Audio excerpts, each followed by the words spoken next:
इस सवाल में हमें मुसल्लस के अज़ला को, साइड्स को छोटी से बड़ी साइड के हिसाब से तरतीब देना है। सवाल में आप देख सकते हैं कि हमें मुसल्लस ढंग से नहीं बना के दिया गया। It is not necessarily drawn to scale. देखें भाई, ये जो एंगल होता है ना, चाहे कोई सा भी हो, एंगल हमें बताता है कि दो खुतूत के दरमियान फैलाव कितना ज़्यादा है, या ये कहिए कि ये जो मुंह है ये कितना खुलता है, ये हमें एंगल बताता है।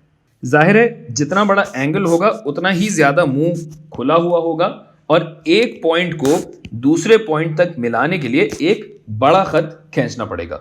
यानी सबसे बड़े एंगल के मुकाबिल वाली साइड सबसे बड़ी होगी, और जाहिर है सबसे छोटे वाले एंगल के मुकाबिल वाली साइड सबसे छोटी होगी। लिहाजा हमारी तरतीब बनेगी BAC। ठीक तो लिखा है।